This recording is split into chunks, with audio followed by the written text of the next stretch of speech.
Praise the Lord. வாழ்வை வளமாக்கும் தேவ வார்த்தை. கலாத்தியருக்கு எழுதின நிருபம் 3ஆம் அதிகாரம் 26ஆம் வசனம். நீங்கள் எல்லாரும் கிறிஸ்து இயேசுவை பற்றும் விசுவாசத்தினால் தேவனுடைய புத்திரராய் இருக்கிறீர்களே. ஆம், இயற்கையில் மனிதர்கள் தேவனுடைய பிள்ளைகள் அல்ல. தேவன் எல்லோரையும் சிருஷ்டித்தார். எல்லோருக்கும் அவர் ஆவிக்குரிய தகப்பன் அல்ல. யோவான் 8:44 இப்படியாய் சொல்லுகிறது. யோவான் 8ஆம் அதிகாரம் 44ஆம் வசனம். நீங்கள் உங்கள் பிதாவாகிய பிசாசானவனால் உண்டானவர்கள், உங்கள் பிதாவுடைய இச்சைகளின்படி செய்ய மனதாயிருக்கிறீர்கள். அவன் ஆதி முதற்கொண்டு மனுஷ கொலைபாதகனாயிருக்கிறான். சத்தியம் அவனிடத்தில் இல்லாதபடியால் அவன் சத்தியத்திலே நிலை நிற்கவில்லை.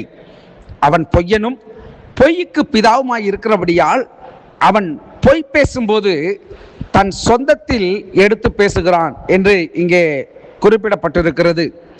விசுவாசத்தினாலே மட்டுமே மனிதர் தேவனுடைய பிள்ளைகளாக இருக்கிறார்கள். எப்படி என்றால், ஒரு மனுஷன் ஒரு தேவனுடைய பிள்ளைகள் என்று அழைக்கப்படுகிறவர்கள் தேவன் மேல் வைக்கிற விசுவாசத்தின் அளவை பொறுத்து அவர்கள் தேவனுடைய பிள்ளைகளாக இருக்கிறார்கள். யோவான் எழுதின சுவிசேஷம் 1ஆம் அதிகாரம் 12-13 வசனங்கள் இப்படியாய் சொல்லுகிறது. அவருடைய நாமத்தின் மேல் விசுவாசம் உள்ளவர்களாய் அவரை ஏற்றுக்கொண்டவர்கள் எத்தனை பேர்களோ அத்தனை பேர்களும் தேவனுடைய பிள்ளைகளாகும்படி அவர்களுக்கு அதிகாரம் கொடுத்தார். அவர்கள் இரத்தத்தினாலாவது மாம்ச சித்தத்தினாலாவது புருஷனுடைய சித்தத்தினாலாவது பிறவாமல் தேவனாலே பிறந்தவர்கள் என்று வெளிப்படையாய் தெளிவாய் சொல்லப்பட்டிருக்கிறது. ஆகவே கலாத்தியர்களை நாம் வாசித்தபடி நீங்கள் எல்லாரும் கிறிஸ்து இயேசுவை பற்றும் விசுவாசத்தினால் தேவனுடைய புத்திரராய் இருக்கிறீர்களே என்று அப்போஸ்தலனாகிய பவுல் இங்கே குறிப்பிட்டிருக்கிறார்.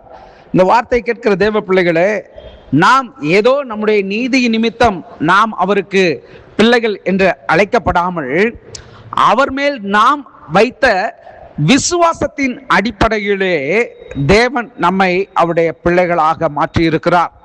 ஆகவே தேவனுடைய சமூகத்திலே தேவனிடத்திலே நாம் வைக்கிற நம்பிக்கையும் விசுவாசமும் தான் அவரை நாம் தகப்பன் என்றும் அவர் நம்முடைய தெய்வம் என்றும் அவர் நமக்கு எல்லாவற்றுக்கும் எல்லாம் என்றும் அறியப்படத்தக்கதாக அவருடைய பிள்ளைகள் என்கிற பாக்கியத்தை நாம் அடைந்தவர்களாக இருக்கிறோம்.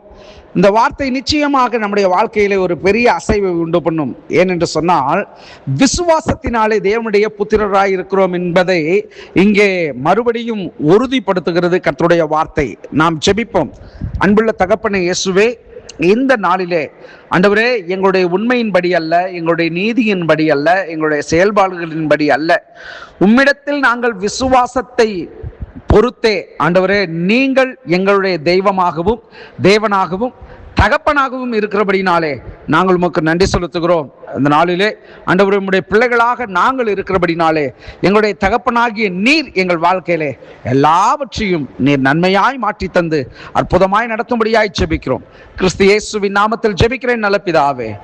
ஆமேன், ஆமேன். God bless you.